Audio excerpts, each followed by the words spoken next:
critical. Perfect, guys. Check this out, man. I'm sitting down with Syed, literally sitting down in my room on the bed, and him and I had quite a few good conversations, and we were talking about mentorship for one, and then we was talking a little bit about life, and we both got journeys that we've mapped and have learned from, and we're learning every day from the choices that we make. And social media, unfortunately, is a huge factor in all these things. But Syed, let me ask you this, man.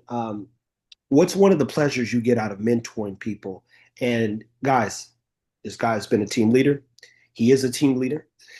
We get old and we get isolated into our own worlds and we become, an individual when realistically it all requires a team and a team effort, man. So for one, what's something, that you enjoy about team building or just the team side or being mentored even or a mentor? Yeah, man. Something I really, really have fun is helping people get successful, right? Helping people get to that next level, helping people overcome their obstacles, the adversities they face, but because not everybody is equipped to be able to do that. Not everybody is equipped to uh, mentally think critically, right? And then overcome those simple problems or sometimes even harder problems that you need a second set of eyes, that you need that mentorship push, that hey, come on, you got it, let's go. So overall, in short, I really, really enjoy seeing my people being successful. I want everybody, even like, I'm sure a long time ago we were talking to you. I was talking to you or somebody that we were sitting. Yeah, it was you and I said that I want everyone to be successful. Everybody, even the people that don't like me. Even the people that I disconnected myself because I don't want to associate Tell myself me with any this. bullshit. I just Tell me this, because this is good. I literally just did a whiskey talk about this earlier that I'm gonna drop later. And I said it's funny how people like me, and I know you as well, and I'm not gonna speak for you, but I'll speak for me, and you definitely chime in. I've wanted people to be so successful and so great that it almost makes you feel helpless at times because you just wish they could just do what you think, or like if I tell you to just do the work, and a lot of times they won't. So I have to say that Syed's a guy who, when he's seen the setup, he's seen the flow chart, he's like, oh, that's what you're doing? Oh, that's crazy, but it works, right? And even being faceless when it comes to the dogs versus getting out there and talking about the dogs and people seeing you. I could tell you, anyone watching this, is I've walked into many rooms and worked at helping people become the best, and it makes you feel helpless when they just won't choose the ladder. You go, why you just won't do as I'm telling you, but it works, and they won't listen. So being a leader and wanting people to be successful, how does it feel when you kind of like get to that place where you no longer can help them? Even your enemies, you're like, bro, I'm gonna help your stupid ass out, but still, like, how does that feel? Because I was walking down the help this road in my little therapy talk, and I was like, damn, I didn't realize that I associated abandonment and helplessness together. And for me, in the story is at 5 years old, 5, 6 years old, my dad ends up going to jail, and the first time I felt helpless and abandoned was I was with him in an Intrepid. Young kids ain't gonna even know what an Intrepid is. He was returning that car back, and the police locked. They took him, and I had to go with him. And my grandfather had to pick me up from the jail. So when you're that age, you get this emotional connection to something, and you're like, damn, I was helpless. I could do nothing, literally do nothing. And here we are today. And I think that's probably why I'm so helpful, trying to be helpful. And you can help want somebody to be so great and they just can't do it. And you feel helpless because you're like, I need to put my foot in your ass, but that ain't gonna solve a problem. a lot of time when you get to that leadership level, and I've been in leadership level with multiple big names in the world that I worked for in the past. A lot of time you have to have that, trust with your team, in your team, once you're building. And then even though a lot of time that, man, that idea is not good in my mind, but I have to have that trust in my team that, hey, let's give it a shot. Let's try. What's the worst would happen? It won't work. No problem. We'll get back to what I was talking about, you know, and it's fine. At least from my mind, that's how I have always managed my team. That's like, I like to empower people. And first, I of course educate them, coach them, delegate stuff, and empower them to, so they're able to make the decision, so they're able to actually uh, think bigger than what, like, think outside the box, and not just um, going in circle, not just having these limited thought process where they're unable to overcome the obstacles. And as far as the making people, like, how do I feel, back to the question, man? I Like I said, I want everyone to be successful, right? Even when you're not with me and you don't like me and I don't like you for whatever reason, whatever, I still want you to eat, but not with me. Just go have fun and just good luck. I don't. It's just way too busy to be successful and to just keep crushing your goals, to be worried about these side noise. And me, I personally get pleasure when I see my mentees doing better than what they did last time. When they're doing better than me, right? Because as a mentor, my goal is to basically help them do, if not as good as me, then better than me. That's my goal. 100%. 100%. If I'm And unable to do that, then I'm not doing my job as a mentor. what do most people lack that they need when they're on the path to greatness? One of the things I'm going to say a little bit later, and it's just because we're talking right now, is on my personal page, I'll tell people, the smartest thing you can do is try everything that comes to mind, as long as it don't kill you, because you don't learn from thinking, you learn from doing, and in that you can put things together a lot quicker. And they have a famous saying, it's in all the talks when they talk about Silicon Valley. Our rule here is fail fast, because the faster you fail, the faster somebody can hire you, or you can figure out what you should be doing. And my fear, oftentimes, for those people who bring me something is like, they get dead set on an idea, right? And they go, "Man, I've got to do this." And I'm like, "Do you?" But walk me through it, right? And we'll come to terms that that's actually not what you're doing. And it's like people that have the wrong business models. What is a business model? Here, I've been doing the dog. So Or my no, that's something very important. Great question. So a lot of people miss, right? There's a saying. My ex mentor, my boy, we're like good, really really good friends, family now. Sam, he used to say that, dude, it's a myth. Like, we all talk about practice makes men perfect, right? yeah, So that's a myth, because practice cannot make you perfect. What if you're practicing wrong shit? bruh, bruh. Then how does that make you Oh, perfect, right? So it's like a perfect practice makes you perfect, not just practice makes you perfect. Because if you're doing the same thing again and again, if you're not getting anywhere, you have to change. And then the sooner you accept, the better you'd be. And as far as people lacking, that people reach out to me a lot of time, and then decide, whether it's a consultation, or is it like signing up a proper mentorship and stuff. What they're lacking, because I asked them that, hey, what are you looking to get out of this because of initial consultation? What are you looking to get out of this mentorship? Because I don't want you to pay me if if I can just give you something in this 90-minute consultation, and just you go, and well, then talk don't about don't that drop too, big just bucks. for 2 seconds. Talk about that for two more seconds, because people have asked me for help. Hey man, can you do a video? I said, you won't pay that price. I said, what do you really need? I said, oh, you don't have a business. I said, just use your iPhone. They'd be like, for real, or not even taking everyone's money, because if someone's like, Trev, can I pay to do such and such? I'd be like, what's your question? I said, no, no, no, no. Here's the answer. Good luck. And they were like this. Believe it or not, the It's most valuable asset is time, people. So we can't take everyone on, even when it's like a good amount of money. Hey, I'll pay you $1,000 to talk to you for a month. You go, I should be making $1,000 a video. That's one of the things I'm cracking right now.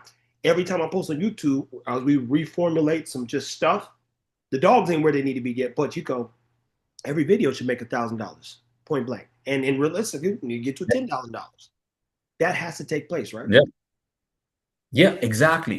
Like, again, so let me back up. What people need is basically proper guidance they're missing, right? So first of all, before even the guidance, what they're missing is like, what do you want to do in life? Like, Mhm. what is your goal, whether it's your family related, your professional life, your family, your financial life, or you want to do dogs, you want to build a brand, you want to, whatever is it that you want to do. First have that goal, first have that thing in mind, that okay, this is what I'm trying to do, Syed or Trav. Then can you guys help me with that? Right? Of course, you reached out to me after seeing what you saw. Clearly, you know I can help you with that, right? Yeah, Now, let me when I ask you a saw your couple. dogs, I was like, yo, I seen a lot of Rottweilers. You had a clean aesthetic, and I read a few things, and people, I don't check a lot of people's pages, but someone reached out, said, hey, funny thing is, somebody asked me about getting a Rottweiler, and I reached out to the Rottweiler man, and then I ended up with one. How the fuck this work? Yeah. So, a lot of people are missing. They think having a mentor is going to cost them something that they don't want to spend on. It's an investment, right? You're investing in the failures that you're going to save, not just in money comes and goes. It's the time, right? And it's the time that you're not going to get back, right? I have years and years of experience in my corporate world, then my dogs and the breeding and the dog's behavior. Again, I'm not no trainer, but I know freaking how Rottweiler works, right? That's I know. I know how to I know how to build different companies up and make like six figures easily by in just 12 months, just 24 months, and then move on. You don't get stuck in So that. Just what move would on you and say keep your so. superpower is when it comes to business? Because myself, the guys reached out today to say, hey, Trev, when you want to start the development of that software we was talking about? I said, I got to find the right person to run. I said, let me be very clear.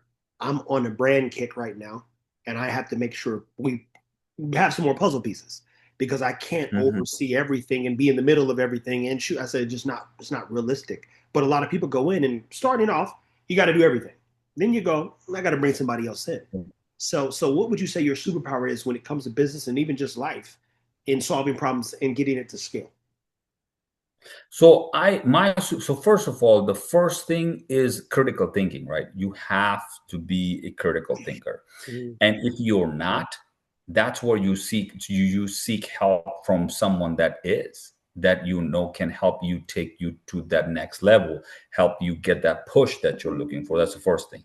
Second thing is something very, very important when it comes to business, whatever business it is, it's a relationship building. You have to be able to build relationships, whether it's with clients, with other businesses, whether other vendors. And in my case, let's say I'm a breeder, right? So in my case, my vendors are who?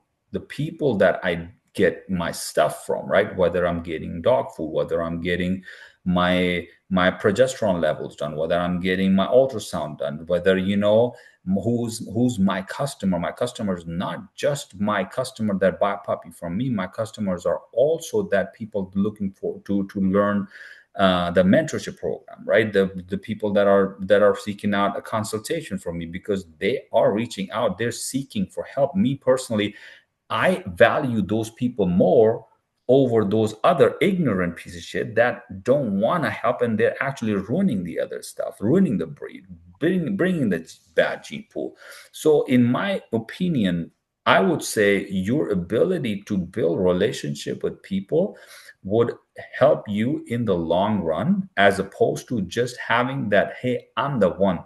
It's okay. It's okay to think like that. I've always been like that. But if you want to elevate and take it to that next level that we all want to be, you need a team. And the sooner you realize that, the better off you'll be. And you'll get out of that freaking shithole that you're talking about, kennel or business or whatnot, that is not going nowhere. Let So me tell you unless something. your goal. Yeah, and just not to cut you out, but like I heard a black dude say this, and he said the difference between why black people struggle at times to be successful is we keep showing up playing 1 against 5. So when you show up thinking you know everything and do everything, and they got a team, you're cooked. You're cooked. You are cooked. Yeah. So what I love about this is Syed knows the importance of team. There's no situation in the past 2 years or even year where I could have told you him and I would be talking as much and speaking as much as we do, and learning from each other, learning with each other, and thinking about the future and how to participate and being a part of each other's journey. But I'm like, man, I see this dude as a part of my 20-year journey, and he's definitely a guy you can trust. So I've learned, unfortunately, the hard way how critical assistance is, even mental assistance. Mental assistance, man. How long did it take for you to It's realize that a team mattered so much? it didn't take me long because of I was blessed enough to be around the right people who took me in as my mentor, right? Who took me in and started showing me ropes. My skills got more polished and more elevated, I would say, in 2015. Until then, I was always like, I am the one. That's it. I am you law. I am You know, nobody's bitch. That's that Jet Li. I yeah, I got this, not listening to my managers, not listening to, because in my mind, okay, I'm the top sales guy. I bring this much money to the company and this and that. I'll do whatever. You know what I mean? But then when I got promoted to a certain level, and then my boss's boss actually took me in, who I started looking up to respectfully, and I was like, man, that's a killer.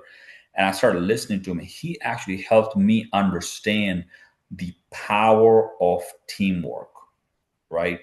The power of teamwork, and not just power of teamwork, picking the right people in your team. Because a lot of time, if you draft the wrong people, which in my line, when I was drafting, my draft was when I was hiring people, when I would interview people, right?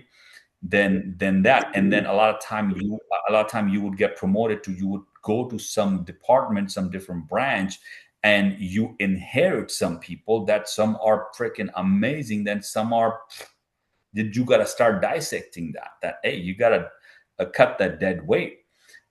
My last role that I was in, where I, in my corporate life, I had a great team, man. My team was on autopilot, and always, I never talked to any of my team member as if I'm their boss. I never did that. I always asked them, I always asked, what are your thoughts on this? I never cared about, it has to be my idea. You have to listen to me. No, I was like, I don't give a shit whoever idea is it, as long as it works. I don't care. And that's how we were able to work like a well-oiled machine. And my team got onto at a level where it was on autopilot. And that being said, I mean, I had a great boss also. She's amazing. So again, I parted ways because of my personal reason. Because I mean, I was like, man, it's just taking too much of my time, and I'm not getting enough. You know, um, Hey, he's good at getting perspective on how much is supposed to be hitting the bank every month, and he goes, I can do this myself. that's One of the it hardest was it things. was it was just that I could have pushed myself even more in there, gotten promoted and all that. But it was just like, hey, how much more I was going to make in what amount of time, how much time I was going to give more to this job. And on top of that, if I'm making X amount of money, I'm like, man, I can make, I was making that anyway. I was like, I don't need to work for someone else. So it was a very, very hard call when I left. But I'm happy. I'm at a better place mentally, family wise, financially, and I've worked my ass off to put myself in this position. That okay, cool, and then we Quiet though, talked is it a about hard call when you believe in yourself though? Because everybody who says it, my buddy Rich said it best. Anybody he's ever met who believed in or bet on themselves normally figures it out. it. They do, because as long as you go in it with the mindset of the only plan, which is plan A. There's no plan B. And plan A has to fucking work. It has to work, right? That's one thing. Second thing, a lot of time when people are willing to bet on themselves, which I always ask people that, hey, if someone you can trust, that someone should be you yourself. That someone you gotta bet on yourself, because you know that, hey, I'm putting this X amount of money on my on me.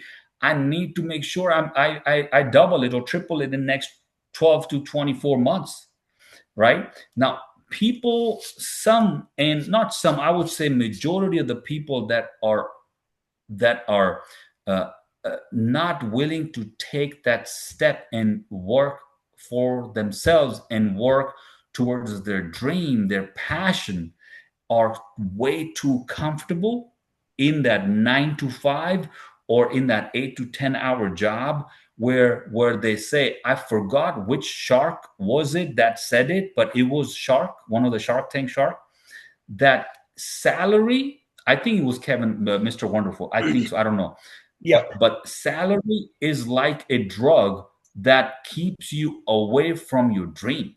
Yep. He said it in a sit down, and it pops up all the time. And guys, I understand obligations, and I would I tell get you, it, and I had it too.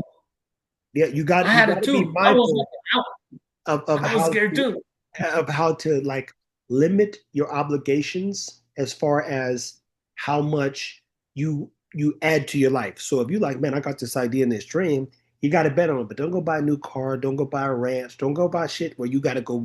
You got to keep that job minimize. I would tell anybody, and I told everybody, never quit your job when you're about to start something. And then, even more importantly, if you don't have data or proof that you can succeed in this thing, I only got into the social media thing because I already helped so many companies Mhm, succeed social media wise and their businesses thrive. And I'm like, let me just mhm. do this myself. I'm smart. I tell them what to say, goddammit, and how to say it. There's video proof of it. So you go, well. So, what's one of the best things that you've learned from both being mentored and mentoring others about yourself, even? I so about myself that I've learned, I've unlocked my uh, capacity of patience being a mentor. A lot of time you're trying to help somebody, even though they're paying you, you're charging them and all that, and they don't want to listen, right? And I just can't see someone failing, especially when they're under my wing and failing, knowing that, man, you're making a bad decision. It's not about me being a team player or anything. It's just a bad decision. Why? I know it because I got a proven result, because I fucking failed several times. I didn't, people don't know, people only see success, right? They don't see failures. They don't That's why see I those think sleepless nights.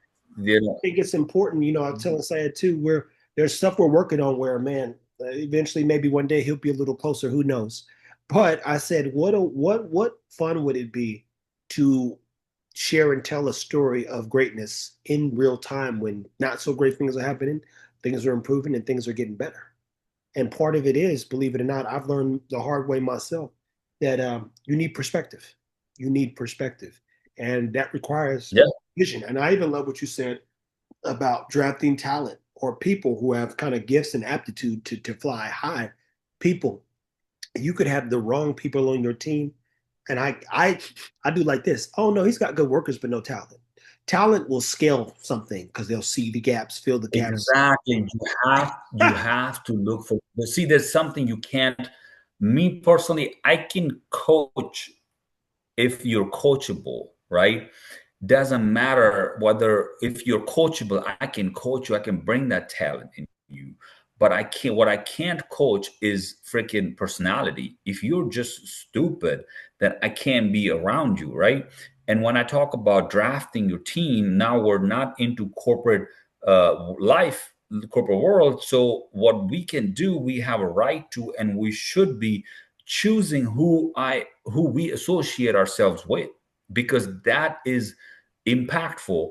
Who you associate yourself with, how you carry yourself, what your circle look like, who do you talk to on a daily basis, who do you like, all these things matters. And people don't realize that, and they be willy-nilly just having like, oh, I have this friend, that family, this family. I'm like, dude, no. Call somebody and ask them for fucking send you $1,000, and you'll know your real friend real quick. Real quick. I'm sorry. Look, and it's a fun meme that I see at times pop up when I'm posting stuff. And it says you got five people basically you can go to the club with, but not five people you can build a business with. You got the wrong group of friends. And in this Yeah. case, your friends have to embrace the losses, be able to embrace the wins. And we can't talk for 18 months about anything idea wise until we've figured it out. And I think one of the things that Bezos said on stage even was that, man, what better way to live than to go on a journey with your friends and see if you can Yeah. create something amazing. And one thing I know about Syed is he's committed to his journey, and that being dogs kind of at the center. Mine's like the first question I asked myself when even I got back into dogs was, is there ever going to be a day where I don't have a dog? And I was like, nope. Okay, so if I know for a fact I'm always going to have a dog, then I can do dog stuff every day. And that's what you work back to the simplest questions. And so when people wake up and they see me right there in their face every day, you go, I got dogs. I got a lot of Yeah. dogs. And I said, 10 years. If I can do 10 years of work. Am I ever going to not have a dog though? I've never not had a dog. It would feel weird if I didn't have dogs. So now I need dogs. Exactly. And dogs, pets. I'm not a cat person, so I'm not gonna say pets. Let's just say dogs. They bring people, means there's a lot of relatability that people relate to. That, oh yeah, I do that. Mhm. Like you and I were talking earlier today, that you can relate to people on a lot of level when you have a dog as a centric, right? But then how can you elevate that conversation, that relationship, outside the dog, right? Yeah. And that's where that value comes in any relationship, especially when you're into professional life, that if you associate yourself with XYZ, what value are they adding in your life, in your circle, right? Are they good news? Are they bad? Are they pushing you to do better, to be better? Or are they just actually feeding off of your energy, right? Are you putting your energy where you should be, where you're supposed to be putting, or you're just like associating yourself with somebody that you shouldn't be, and you're wasting your time? Yeah. But And that goes back people to these relative. days. Walk them through what it is, what time means to you, because time is one of those things you hear people say, waste your time. Time is something that's highly valued when you have a set goal, because I like this. I value knowledge. I value work. I value knowledge. I value work. I value good food. And I hate complainers. If we're talking about a problem, we need to be talking about a solution. If we're normally talking about progress. But my value system's rooted in impact. And I asked this question earlier, and I didn't even tell you mine, Syed, but I said, man, Syed, do you have like a sentence or a word that kind of describes you, or, in a sense you got to live by? And, it's a fun question to ask people because mine's always impact. If I can't impact you, or we come in contact and I speak up, or you talk to me, I'm going to purposely, everyone who knows me knows, like, oh shit, here comes the questions. And I'm like, I didn't go in here to talk to nobody, but they talk to me. And then the other word for my personal being is invictus. It means unconquerable. Like, how you gonna conquer somebody? Like, I don't even want to be here. You can't stop me, but don't want to be here. You can't stop me because you can't outwork me. So you're not. All you can do is sit back and watch and enjoy the show. Yeah. time Time is everything, right? People don't realize that it's time flies by before you even know. So if you think that, hey, you got to do something and then, oh, I'll do it tomorrow, no, fucking do it right now. If you think that, hey, because I have seen people die at very young age. People left this world way early, right? uh, and especially in last I would say my last year with my last job opened my eyes a lot because I was a workaholic. I've always been a workaholic, and now I'm workaholic for myself, Mhm. which is fine. Makes more sense Before when I you're was doing it yourself. before I was workaholic for somebody else, which wasn't fine. Uh, so when there was a death, I'm not gonna drop names, but there was a death of this young man. He was 3 years younger than me and had kids. Something happened, ended up in the hospital, came back, went back in the hospital, and never came back home. Uh, I went to his funeral. I don't do good with funerals and deaths and stuff, but I had to go. And that opened my eyes. That opened my eyes because a week later, we had that position open for hire. That's not funny, but yeah, that's how I tell people this. It- Somebody asks me what I'm so scared the of. work, I get because the company's not going to stop working, right? There are other mouths to feed. There are other people that need the work needs to be done. So I understand that part. I understand that hey, they have to hire. But what I felt in that moment was like, hey, why am I fucking giving my life away for something like this? Like I could go tomorrow. Then what? Like what, how would it affect, like, in one of the show, I forget the show because I watch clips. I don't really watch these shows, but I watch these clips that the Keanu Reeves was asked a question that, hey, what would happen after you die or after we die, something like that. And he took a 2 minute 2 seconds pause and he said, after we die, the one that loves us will miss us. That's it. Nothing else. Hey, sounds The sounds meaningless almost, doesn't it? sound meaningless, but it has a lot of meaning to it. If for a person that is connected to people in the family, connected to this world, the roots, the dog, like, so anyway, so what that actually changed my mentality. And I was like, okay, I'm going to keep making money because I love making money, because I enjoy traveling, and my traveling is not I'm going to freaking California. I go international travel, right? And my international is not Rocky Point. It's not Niagara Falls. Like I go away for like 2 3 weeks, even for a month. I'm away. I'm gone. So all that stuff, I was like, well, I need to be able to afford all that. So I gotta continue making money, but I need to make sure that I'm actually living, right? I'm making memories. I'm making sure my family is good. I'm making sure I'm good. I'm happy and content. And that's where it all comes down to time, bro. We don't have a lot of time because you just don't know. And especially people that are in 50s, 60s, you know, they have more years behind them than ahead of them. That's a scary thought, isn't it, man?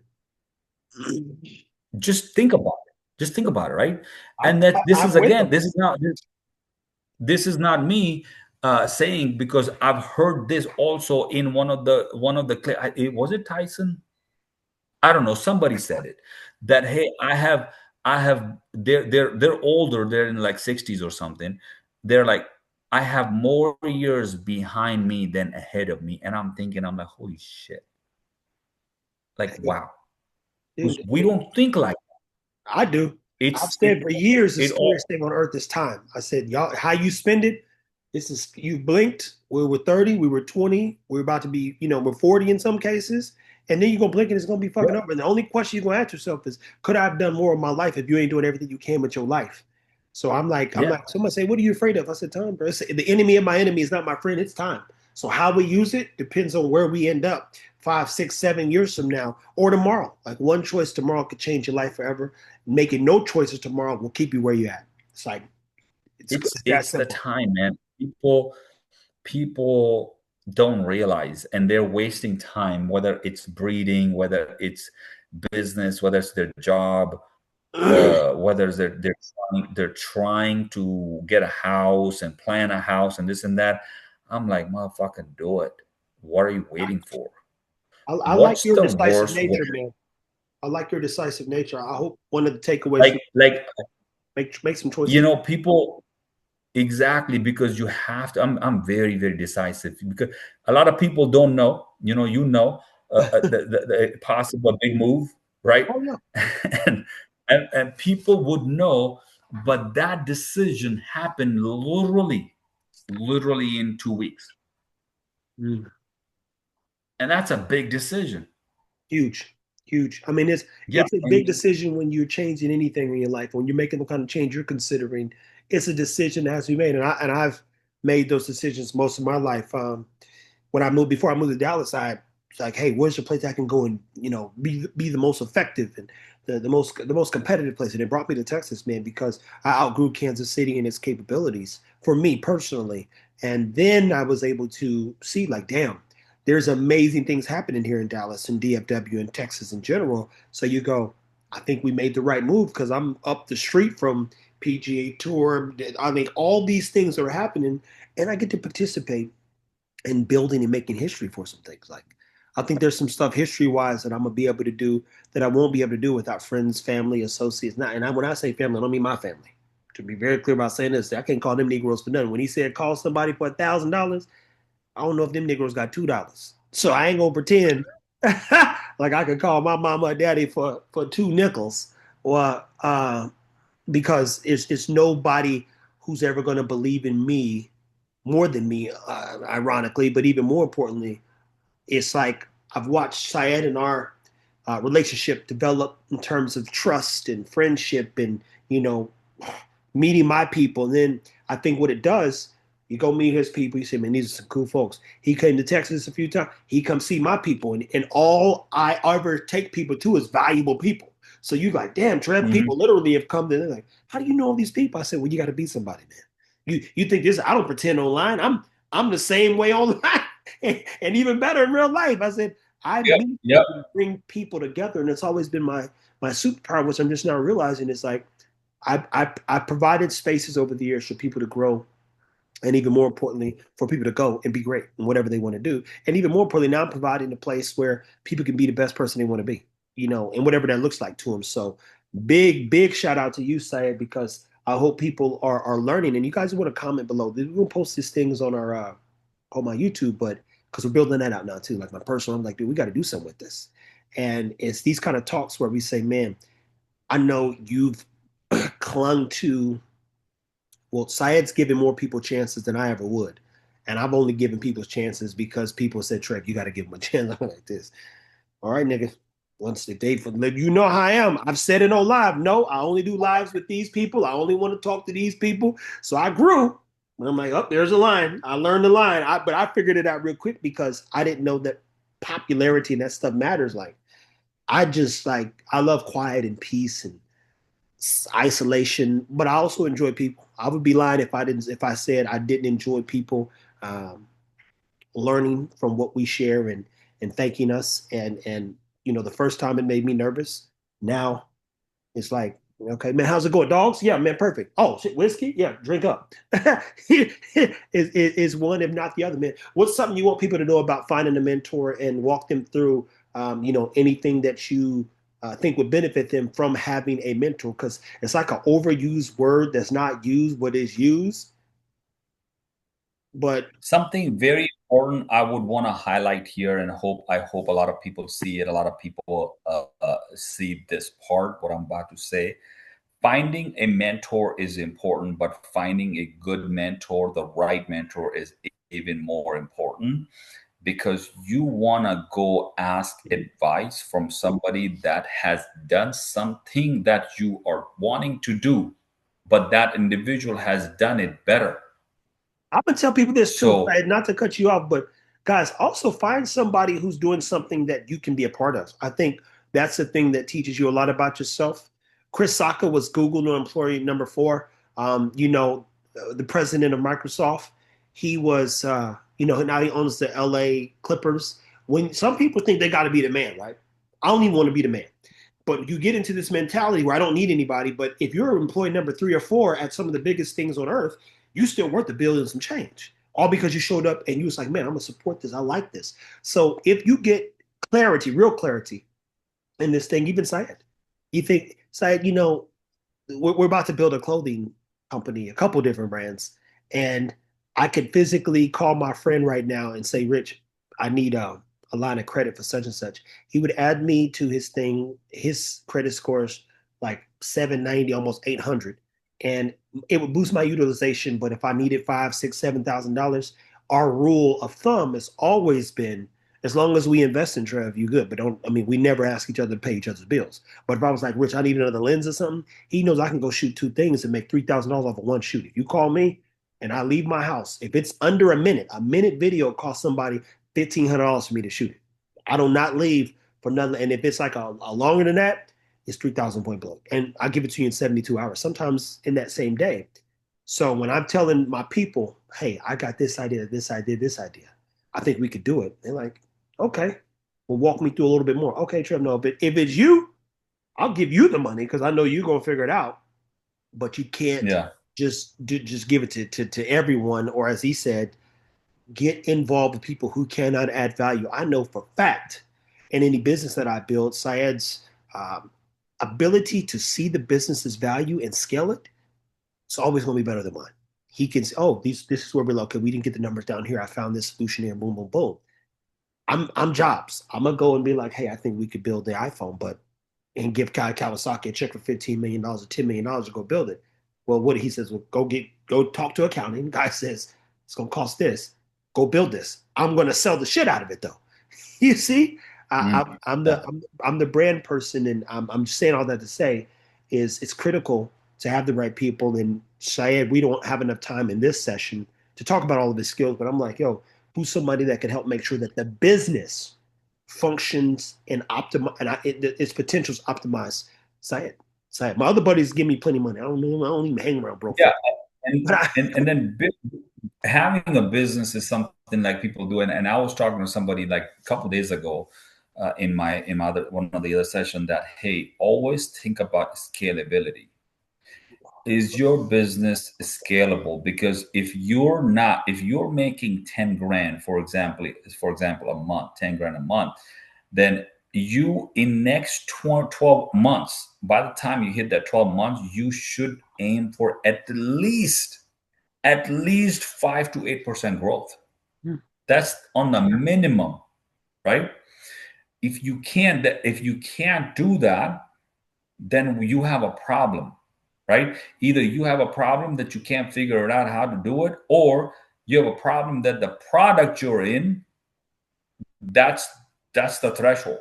That's the maximum exposure you can have with that specific product. So scalability is very, very, very important. And now the era that we're living in, and then the world we're moving into in 2026 now, what's the AI is gonna do is automation that is coming in this world that is going to be, who knows what we're up against, right? Especially human power Well, that's the with beauty I this think about AI.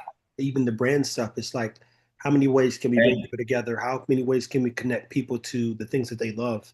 And exactly. And people now, a lot of this. So once the AI actually fully kicks in, now there's gonna be again two kind of people, right? One, they're gonna be scatterbrained and that, oh shit, what do we do? AI is taking our jobs and this and that, blah blah. And the other ones are going to be, okay, how can we take advantage of AI? How can we leverage this AI and use this service, use uh, this automation to apply to something that we can do, whether it's a social media, whether it's a YouTube, YouTube is also any business. Like, so I'm not gonna talk about all these business ideas and stuff, but whoever wants it, they can book a call with me and then we can get into that. But the I love the thing, plug. He's always plugging. Look, and guys, he's serious. Richard Berry and Syed, they really enjoy building people. I used to. and I still help who I can. But I have a cap, and Jamarcus is a prime example. I told him 4 or 5 years ago. I said, creating greatness is like compound interest. It might take you 5 years to get it, but once you start learning your process to greatness, it just 10% turns to 100% growth. So everyone around me goes, Trev, your curve, your learning curve, and everything I've ever seen you do is like this, like a parabola. That thing goes straight up because I pretended not to know a lot about whiskey until I said, okay, I'm gonna build the second page out and take it serious. They were like, damn, Toronto, I didn't know you remembered all those things. I'm like, I've only recorded, Tim said himself, 3,000 videos. I said, stop it. I'm like this. I think he said, no, I think he said 1,600 videos. You think I ain't learned none from all the questions I asked about whiskey and I'm sitting front row? It would be remiss for me not to know nothing. That's stupid. So I said, you know what? Let's do this. And same thing with the branding and the clothing and the power of words and visualization, influx, communication. I know how to do all this stuff on purpose and without a cue, without a cue. Yeah, So you go, yeah, what's the best story I ever told? The one I'm written, the one I'm writing right now, and I'm love that I'm writing in Syed's character. I'm writing in all these components where you go, man, this story's getting good, guys. It's getting good, and it's because there's a new introduction to someone who you want to be a part of their life, and you need them a part of yours, and you can't isolate yourself to thinking singularly when collectively you can get more done. It's just that yep, simple. yep, yeah. And people hear what we're lacking, bro. Especially in the breeding world, because I'm a breeder, so I wouldn't call myself, I'm a businessman actually, Yeah, yeah.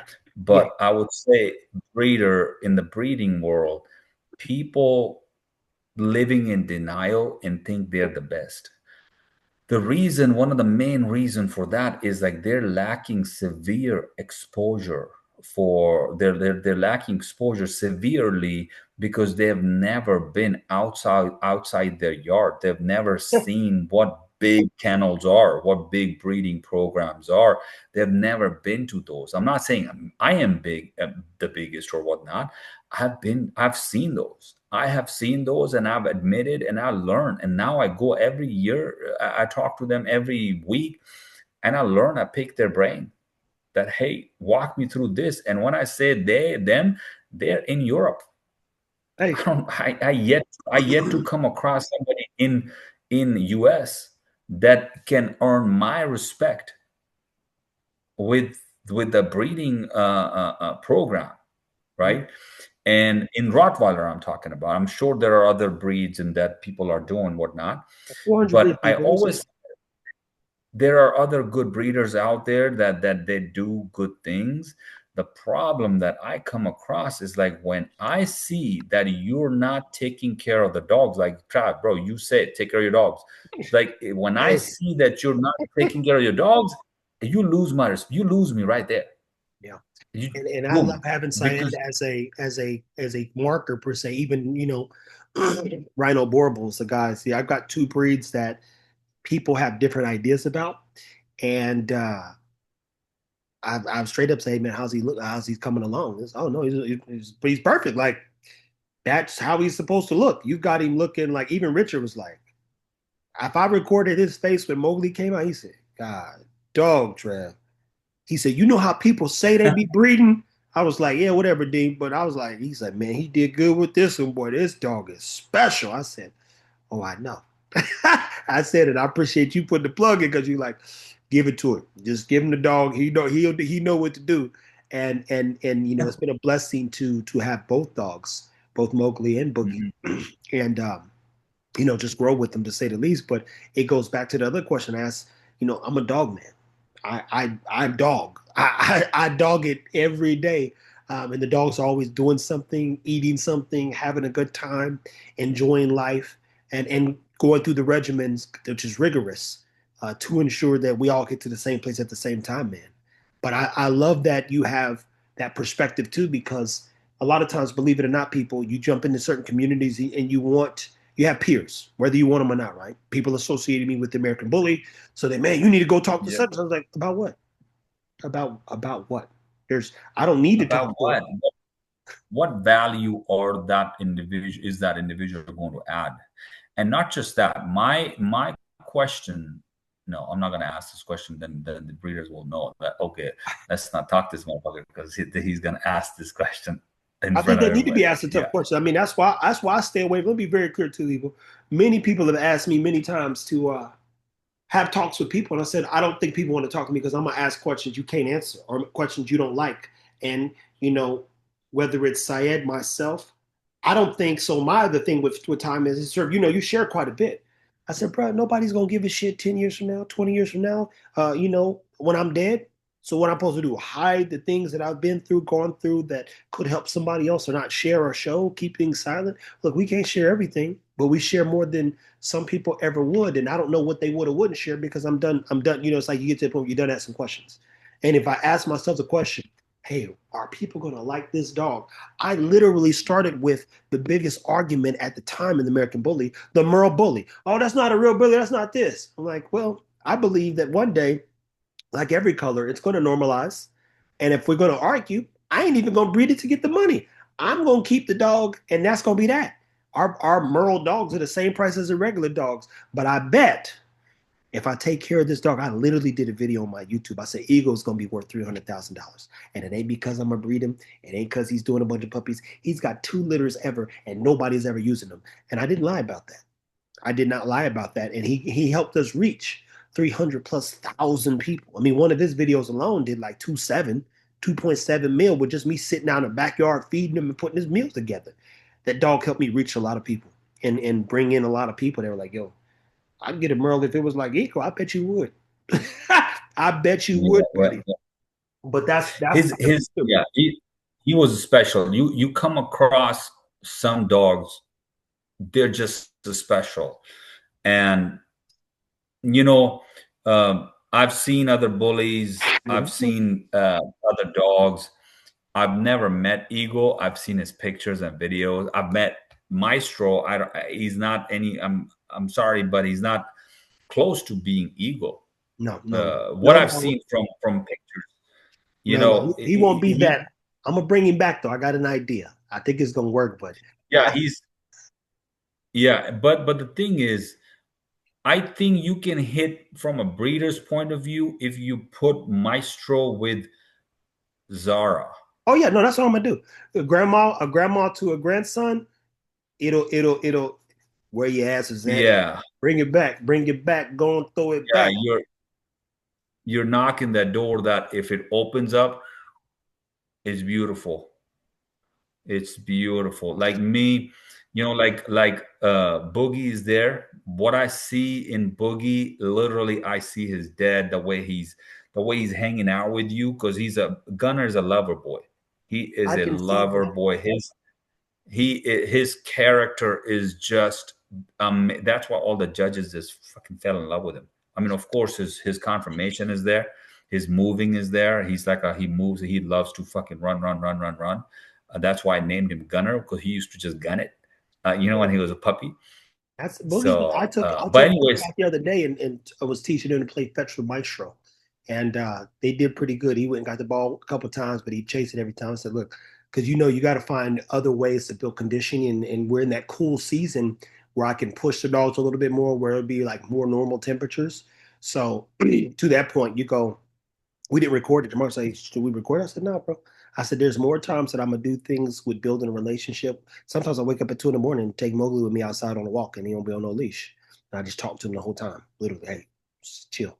And so when I open the door, his first instinct is to run. Is to run, check. But that's because when nobody's around, um, I'm just trusting him, right, and building that trust over the next years. But he's already like literally stepping on the back of my shoes. He's so clingy. It's ridiculous, man, and he's too big to be like that. But such a good dog. So I'm like this. Boogie jumps in the bed and wants to lay right on your chest and not move. Like, dude, get off the bed. You run back. Get off the bed. Right back. Like, dude, off the bed. that's his dad, man. That's just a temper. That's a character. That's what you want in a Rottweiler. And then wait, once he turns, he's what, like 9 months now. Yeah, 9 months. Getting to He'll be He'll be 9 months in like a couple weeks. yeah. Yeah, he'll be 9 months. Yeah, on the 13th, I believe. And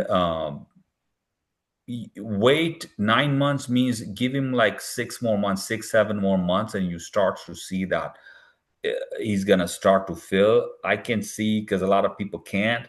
Uh, I actually was talking to one of my clients about Boogie because the client was like, "Hey, you should look into cloning Gunner." I'm like, well, I'm not gonna clone Gunner, but I believe I have cloned him in an ethical way, where in Boogie he's in Texas, so I do have access once I breed, and if Boogie turns out anything like his dad, so we're in a good position. But I do plan to freeze, save, and store Gunner's semen for Mhm. future. So that's my way to clone. But they were like, I think okay, that's well that'll we're be the thing that we'll finish this topic with this right here. This is a little breeder thing because people have always and they still man you got to some. I said listen man, when great breeders breed, it's to make the dogs better. I wouldn't want to recreate it. I want to make him better. So if I'm to improve him, you go man. There's those hints of him. There's a few notes with him. First thing for me is always healthy dogs, and part of my way in testing help is pushing that help to the limit. Let's see. Oh, you said your dog's healthy. I got a feel we're gonna see how many things your dog could do before it's like, yo, I'm done, son. And when you see the Joker, yeah, which is a surprise, like that bulldog, they like, dude, that Joker literally is he's on built different. it. Hey, I Yeah, came around the corner and Rich was sitting there like this. That's why I did that video. I said, yo, man, you okay? I'm recording. He's like, yeah, dude. He's like, Joker won't stop. He literally just keeps going now. Maestro ain't let go, but just Joker has no give up. So I was like, yeah, yeah, say that again. Record the video, but he is interesting to watch because you go, damn, is that a bulldog? And he's compact kind of, and he's got the right muscle tone too. So you go, yeah. yeah, He's not loose. He's not loose. He's tight. bro. Bulldogs are loose. They loose. They're floppy. It's but Joker is tight. I mean, I've seen him in person. I'm sure he's bigger and better now. He's not he's a little Because yeah, bit, but crazy thing is he's gonna get a little bit bigger, but like for the most part, we're talking about again, and this was not even to prove anybody else, but I just said this in another video. I said a dog in my hand and somebody else's hand, two different dogs. I promise you that. I promise you, there's two different dogs. Most people think they. I'm like, bro, you got something to prove. I just want to take care of the dog and learn about their character and their little ticks and stuff, and learn how to talk to them. And I don't even know how to like put it all on paper or frame. But one of the reasons you breed Syed is for what? What's the greatest reason that anybody should ever breed a dog? for the betterment of the breed. And I breed not just for the betterment of the breed, for the preservation of this noble breed, Rottweiler, right? A real Rottweiler. Uh, that's what my goal is, to breed, to make it better, to elevate the quality, Mm-hmm. in US, and to preserve what this breed is meant to be. Like, keeping in mind the functionality of the dog, right? The temperament of the dog, the drive of the dog, the overall, the Rottweiler. Yeah. That's what I breed for. And then people are, a lot of time they ask me, some of the breeders reach out to me and stuff, and they're unable to figure out, why are you fucking breeding? Yeah. Like, what are you doing? And then when and a lot of time, that, oh, they would say, because a lot of time people say just to the sake of it, and people actually say because that's what they want, what say things that you want to hear. But then when you ask that, okay, how long have you been breeding? Because I have follow-up questions then. Okay, how long have you been breeding? Oh, for 4 years, 2 years, fucking 3 years, whatever. Okay, walk me through, how have you helped the breed? Hey, Syed, How? he's critical. He's critical when it comes to that damn Rottweiler, y'all. So y'all beware. you know and they can't put it together for me. They can't. uh and then that's where I'm lost, that, okay, well, then you're not breeding for that, because you bred one female with one male and you got something that didn't help the breed. Okay, you thought that's a fluke, maybe you try another one. Then, okay, you bred the same breed, same pairing again, and you got another set of junk. All right. At that point, you should be able to make your decision that, hey, that's a bad news. Yeah. Those dogs should be bred together. Maybe your bitch is really good. You go outside and you get you pay for a nice stud if somebody allows you to use their stud, and you bring that stud in your female, you know, and then or maybe try your stud with somebody else, or maybe invest in your program, bring a different female, a strong foundation female in your program. There are a lot of ways to improve to, but the thing is, until you get to that point, you're gonna have to try, right? You're gonna have to breed, but doesn't mean that you can breed two junkyard dogs.